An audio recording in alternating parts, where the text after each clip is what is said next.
Welcome to Heart to Talk, the podcast. I am the host and creator, Teresa Caesar. My intention for this podcast is to deliver to you wisdom, inspiration, and consciousness through solo episodes and conversations amongst insightful people. It is my greatest honor to bring to you talks that come from the heart.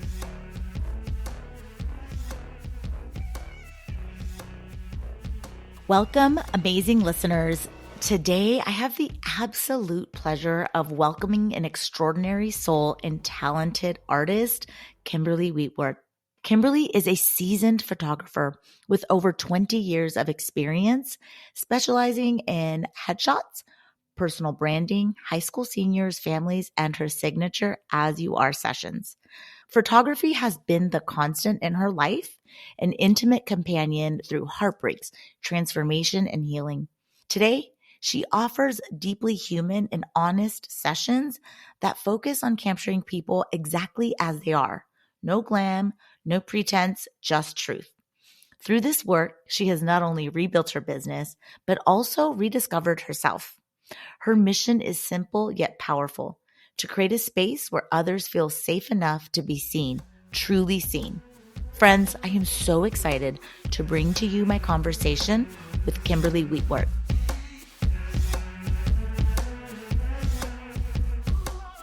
Girl, I would love for you to literally just go in and tell this audience about you, your story. How did you become a photographer? Oh gosh. Yeah. Woo! Okay. So I've been a photographer for over 20 years now, but through the majority of that, I was in corporate America. I worked for State Farm for 17 years. And so I always did it on the side. But I started out because I drew people. I would take photos or magazine photos of people and I would draw people from the photos.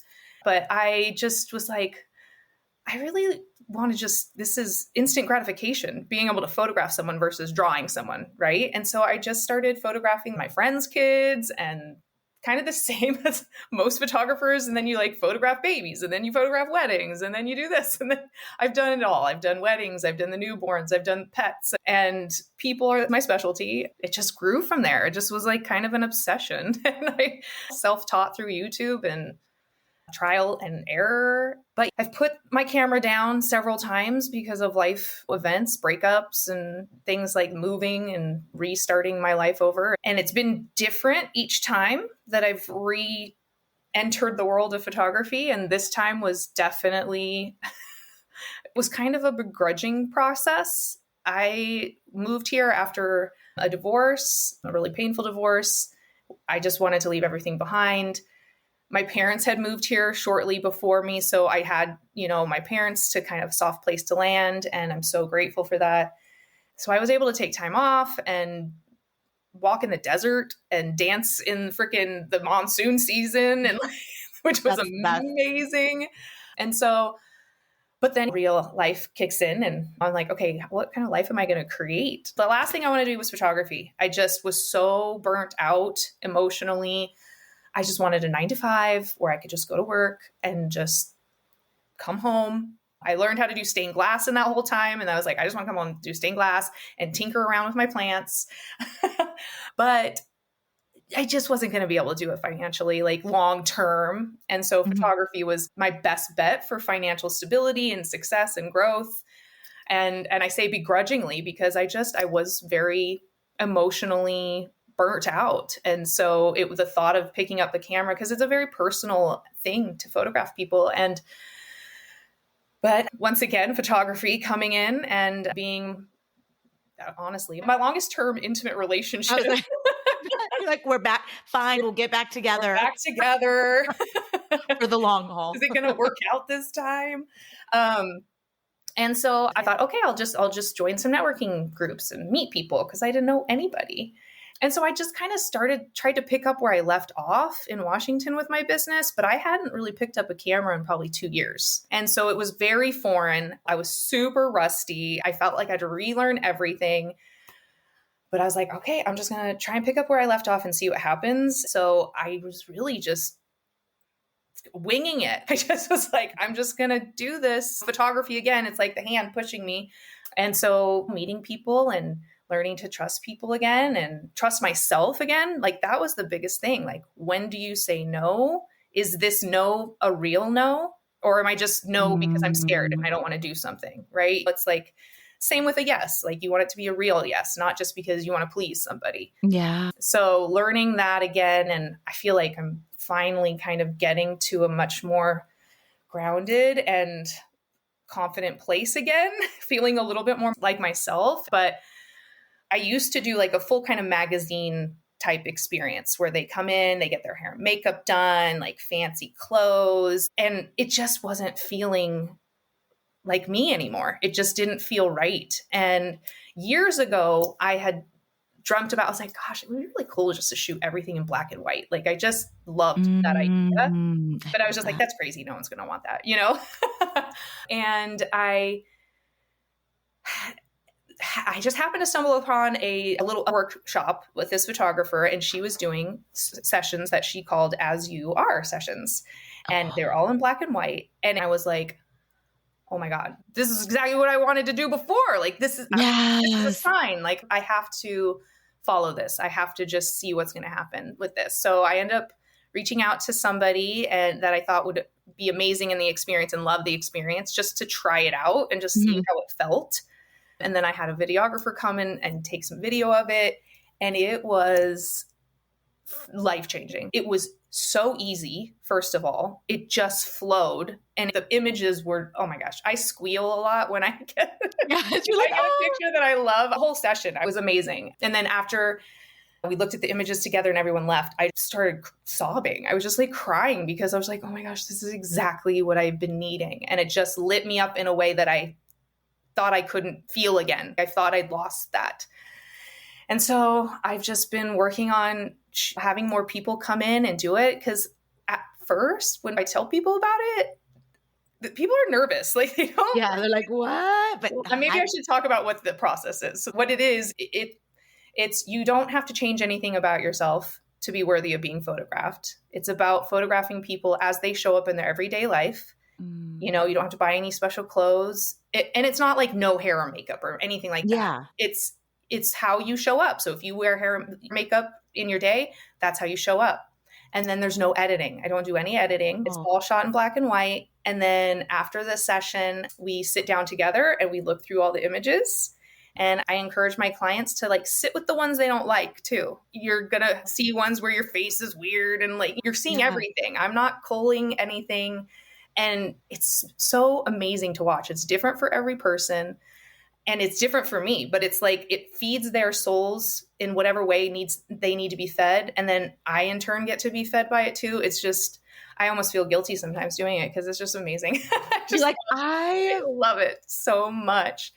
Yeah. And it's about movement. I mean, I'll direct and things, but it's not about posing and getting to this perfect look. It's just about your expressions, your silliness, your playfulness, your sadness, your whatever. It's just free form. So that's where I'm at right now with that. And I'm just so excited. And yeah, you reached out at the perfect time. I just feel like it was just divine timing because I was like, I want to share this with as many people as I possibly can.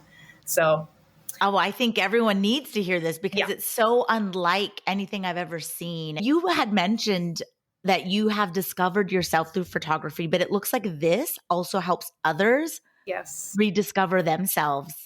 Yeah, 100%. When I photograph people, I'm discovering a piece of myself each time too.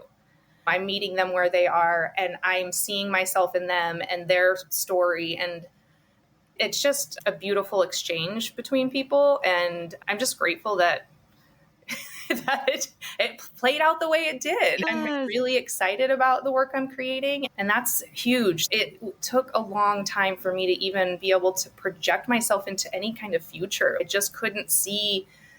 I was in survival mode and I'm still cultivating that, like getting that joy back and getting that excitement for life back. And this has been such a huge piece of it. And to think I picked up my camera like, fine, I'll do it. Like, I'll do it. fine. Oh my goodness. And what would you say is your business's mission and your soul's mission? Are they the same? Are they? Pretty much. It's definitely been an alignment of that where they're kind of the same thing. And Photography is obviously something that I've had for so long, and I feel so grateful that I was given a passion for it. But I think it's definitely just a tool that I have been given to use to, and I know it sounds cliche and stuff, but just like spread light and love in the world and shower Mm. people with love and just make them feel safe and seen, and hopefully spark some kind of inspiration that they need for whatever they're going through or what they want to pursue or overcome or celebrate, just whatever it is for them. And what is the name of your business? It's just my name, Kimberly Witort Photography. I do headshots and branding and families and seniors. I still do all that stuff and still love that. But yes, the As You Are sessions are particularly soul aligned for sure for me. That's incredible. Yeah. So, how can we find you to book a session and what could we expect? I am on Instagram as Kimberly Witort Photographer and on Facebook as well. My website is just my name, Kimberly Witort, Kimberly Yes. Witort. And I have images on my website. You can contact me through there, through my Instagram. I'm going to be running an As You Are ad soon, so hopefully get the word out more, and there'll be even more information on that where people can see. Right now, I just offer the digitals because I just want people to have them, but I have a gorgeous handmade album that I have made in Italy that I think is an amazing way to just keep that and always have it as a reminder to look at the photos. We lose our way sometimes. And photography, again, has been kind of that anchor for me to remind myself. I've done self-portraits of myself too, and I look back and I go, oh my gosh, that's where I was then. And it reminds me of the journey I've had. And it's really powerful. And so, yeah. I love that. In this day and age, especially with our iPhones, we get such incredible pictures. And some of us find the comfort of that. It's easy. We can do it ourselves. We can add a filter. But what would you say is the game changer for someone to actually invest in themselves and actually invest in either the Come As You Are or any of the other photography services? I think it speaks to taking action is a huge part of that, and a signal to the universe, like, I'm ready. I had a particular client recently that did a branding session. She's amazing, and she does sound baths and things like that and breath work. And after the session, it like everything opened up for her in her business. She finally got her own space. It validated her as a professional in a way that she wasn't prepared for. And even during the session, she's like, I've never really just seen myself seriously as this. And I just feel like I am this, like I can do this. And I've heard that with clients over and over again. So I think a lot of it is the action and the message of I'm ready to take this next step and to broaden my horizons and fly, for lack of a better word. I love that. And you're so right. It's like you're worthy of it. I love watching people use their images and also incorporating. I will tell them, like, this is my process. This is how I document for my social media. And I just share what I know. Like, I don't claim to be any expert or anything like that. I just document what I do. And that's what I recommend to people because a lot of the people that come to me, they're not really doing social media. They're just realizing, like, okay, I really need to do this. And so I'm like, just start by documenting what you do. And it doesn't have to be complicated. It doesn't have to be scripted. And you're going to learn about yourself as a business owner doing that too. And I can help facilitate that with images, and I can do videos for them too and show them, like, this is what you can do. And I can continue to help you, or you can go and do it yourself as well. Like, I'm okay with that too. So yeah, it's powerful. It's really powerful on a spiritual level and on a professional level. So it's kind of a no-brainer. You know what I really love is that you're a conscious business person. You can totally tell when someone works on themselves, how it translates in their business. I think it's so important. A lot of my healing journey was facilitated by doing CODA meetings, which is a codependency meetings. So I just want to throw that out there because I think everyone can benefit from looking into codependency and how it affects people. It's like a 12-step program. I needed to do something free. So I started going to meetings and doing that. And like, my list of audiobooks is all self-help books. Like codependency. You and me both, by the way. Yeah. Codependency no more. Like, what are the symptoms of codependency? Like, because someone listening might be like, okay, sounds dope. Well, Yeah. it's very encompassing. I think that codependency is kind of like the baseline coping mechanism that humans have. I think it's kind of everybody is codependent to some level. We are codependent beings. We need each other, right? But like anything, it can go into kind of toxic realms, and because we learned survival techniques when we were kids, and as we grow up, you hope that you realize by self-reflection, I don't need to do those tactics anymore. And so there is actually on the website, it's a very extensive list. So there's like lists about like how you are in denial about things, low self-esteem, character traits. There's No. 5 categories and it Okay. lists them. And so to start, for anybody, I highly recommend just looking at that list and just reflecting on yourself. Like, how do I show up in this? And then on the other side of it, it shows when you're healed, what those traits look like when you're in a healed space. So you do get to see like, okay, this is kind of like a natural part of being a human, but this is what it looks like when you're more balanced and healed. It was life-changing. So I highly recommend it. And if you don't want to do the meetings, I totally get it, because it's very awkward to sit in front of a room full of strangers and share like deep, dark secrets. But it's transformative. It helps you be vulnerable, which I think is so powerful. It's terrifying, but powerful. And I highly recommend it. So Yeah. My 100%. business is founded on personal development. That's job security for you. Yes, I keep me accountable. It's job security.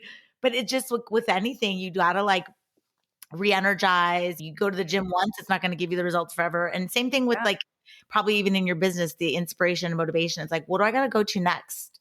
Yes. Not always doing the same things, but maybe do it a little different to prime inspiration. And especially because creativity is such an energy as well to emit.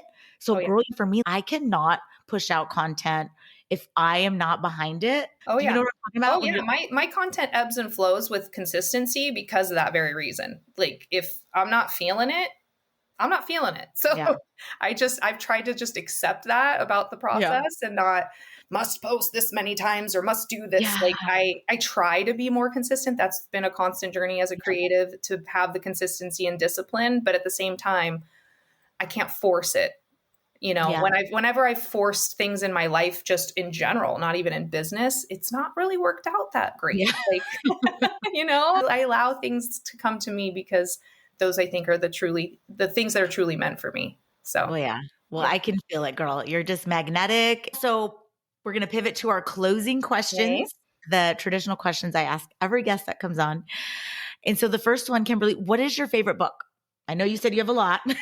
I'll tell you I did put a favorite book, but it's from when I was a kid.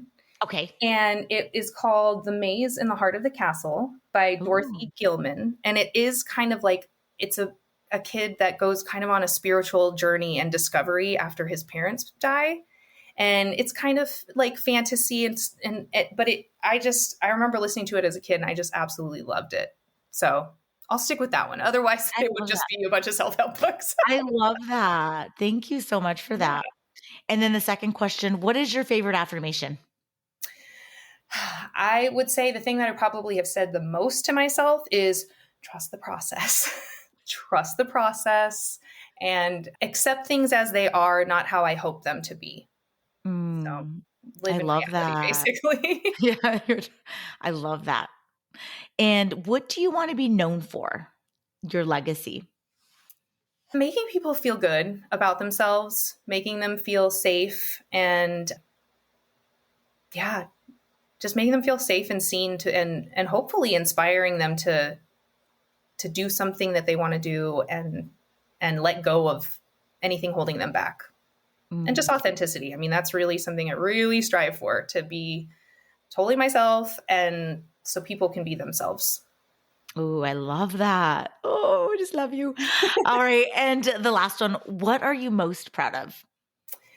Not giving up and remaining with an open heart in spite of like all the stuff I've gone through. And that's been a huge thing that I did not want my heart to close.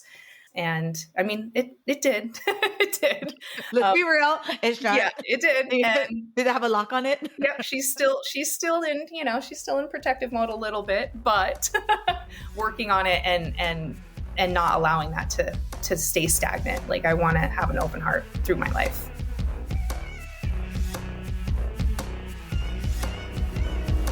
Thank you so much for tuning into this episode. Please download, rate, subscribe, and share this podcast. Also, be sure to visit my website at teresacaesar.com to check out my inspirational merch, connect to my social accounts, and much more. May you continue to be filled with wisdom, inspiration, and consciousness. Otherwise, friends, I will be back for another episode of Heart to Talk.